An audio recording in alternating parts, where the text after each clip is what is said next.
Hello दोस्तों, आइए हम जानते हैं प्रस्तावना को। प्रस्तावना क्या है? क्या हुआ था संविधान सभा में 13 दिसंबर 1946 को? क्या उद्देश्य प्रस्ताव क्या है? उद्देश्य प्रस्ताव किसने तैयार किया? उद्देश्य प्रस्ताव को प्रस्तावित किसने किया? आइए हम इस वीडियो में ये सभी कुछ जानते हैं। उद्देश्य प्रस्ताव क्या था और उद्देश्य प्रस्ताव कैसे प्रस्तावना बना, आइए जानते हैं। प्रस्तावना की जो बात शुरू होती है वो उद्देश्य प्रस्ताव से शुरू होती है।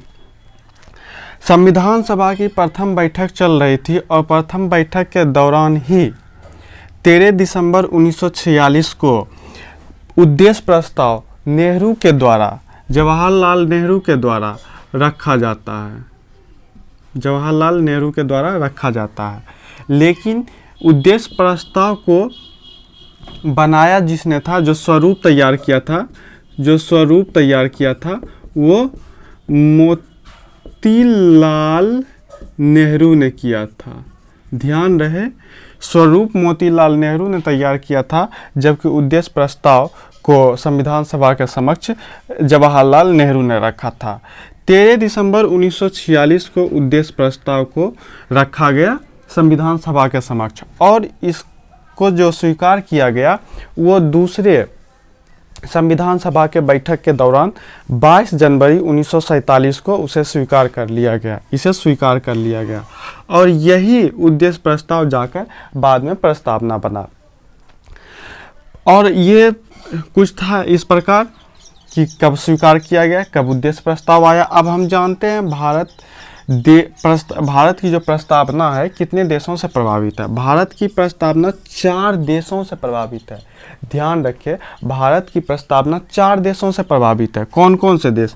ऑस्ट्रेलिया से, अमेरिका से, फ्रांस से और रूस से। ऑस्ट्रेलिया से कैसे? तो ऑस्ट्रेलिया से प्रस्तावना की भाषा ली गई है। और अमेरिका से कैसे? अमेरिका से प्रस्तावना का विचार लिया गया है। सर्वप्रथम विश्व में एकमात्र प्रथम देश अमेरिका था जिसने अपने संविधान में प्रस्तावना को संग्रहित किया। इसी के संविधान का अनुसरण करते हुए भारतीय संविधान निर्माताओं ने प्रस्तावना का विचार लिया कि भारतीय संविधान में भी प्रस्तावना होना चाहिए। और फ्रांस की बात करते हैं तो फ्रांस में एक क्रांति हुई थी, फ्रांसीसी क्रांति 1779 से 1799 तक। उसमें एक नारा दिया गया था, समानता, स्वतंत्रता और बंधुत्ता का। फ्रांसीसी क्रांति में कौन सा नारा दिया गया था? तो समानता, स्वतंत्रता और बंधुत्ता का नारा दिया गया था। वहीं से ये तीनों लिया गया है।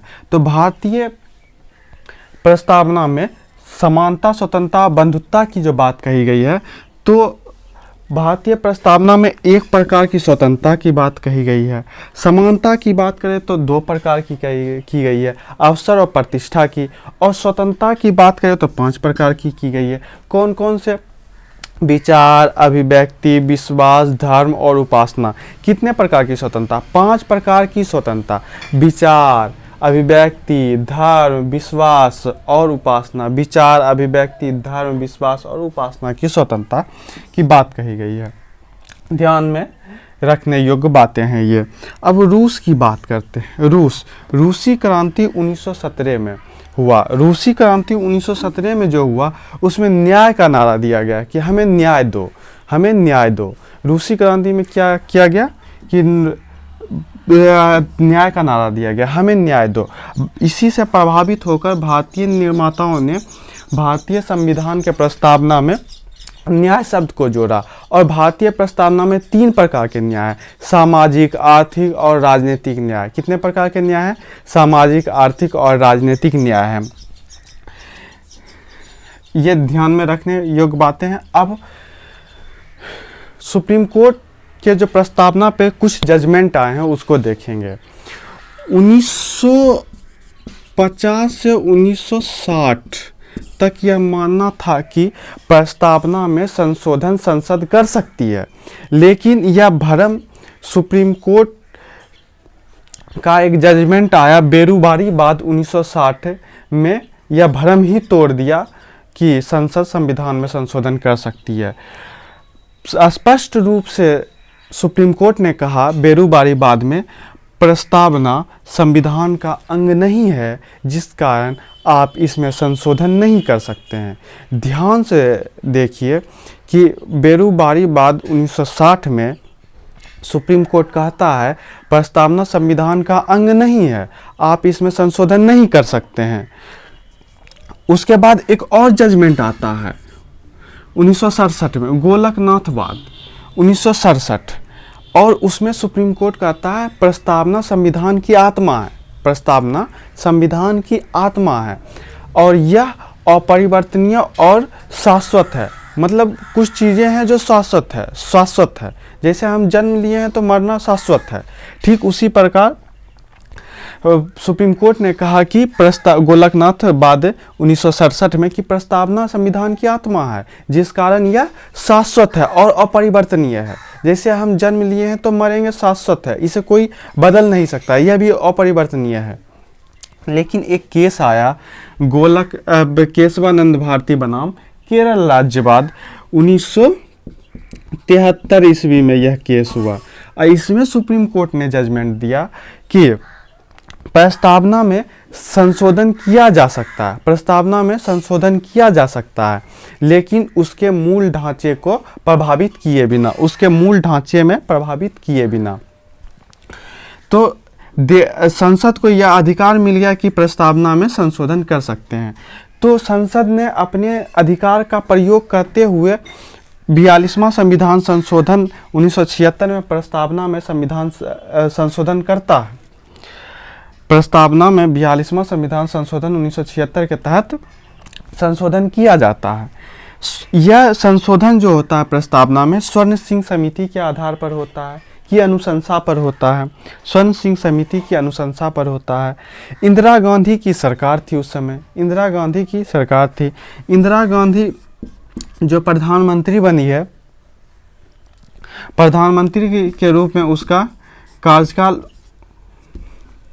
1967 से लेकर 1977 ईस्वी तक रहा और दूसरा कार्यकाल इंदिरा गांधी का 1980 से 1984 रहा।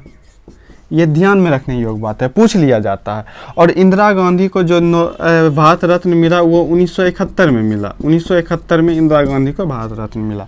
अब इस पर चर्चा करते हैं। प्रस्तावना में बदलाव किया गया और 42वां संविधान संशोधन के तहत बदलाव किया गया। स्वर्ण सिंह समिति के अनुशंसा पर बदलाव किया गया। इंदिरा गांधी की सरकार थी, इंदिरा गांधी का शासनकाल था और प्रस्तावना में 3 शब्द जोड़े गए, समाजवाद, पंथनिरपेक्ष, अखंडता। समाजवाद, पंथनिरपेक्ष और अखंडता को जोड़ा गया। ये सभी ध्यान में रखने योग्य बातें हैं। और प्रस्तावना के कुछ अन्य भाग हैं, शेष भाग बचे हुए हैं, वो अगले वीडियो में आपको बताएंगे और मेरे वीडियो में बने रहें। लेकिन उससे पहले रिकॉल कर लेते हैं क्या है। 13 दिसंबर 1946 को उद्देश्य प्रस्ताव नेहरू ने संविधान सभा के समक्ष रखा और इसका स्वरूप मोतीलाल नेहरू ने तैयार किया था।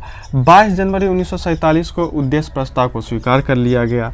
भारतीय संविधान की प्रस्तावना 4 देशों से प्रभावित है। ऑस्ट्रेलिया से प्रस्तावना की भाषा, अमेरिका से प्रस्तावना का विचार लिया गया है, फ्रांस के फ्रांसीसी क्रांति से प्रस्तावना में बंधुत्व, समानता और स्वतंत्रता की बात की गई है। बंधुत्व 1 प्रकार की समानता, 2 प्रकार की अवसर और प्रतिष्ठा की, और स्वतंत्रता 5 प्रकार की विचार, अभिव्यक्ति, धर्म, विश्वास और उपासना। रूस की बात करते हैं। रूसी क्रांति 1917, यह उससे न्याय लिया गया है प्रस्तावना में और 3 प्रकार के न्याय की बात की गई है, सामाजिक, आर्थिक और राजनीतिक। सामाजिक, आर्थिक और राजनीतिक।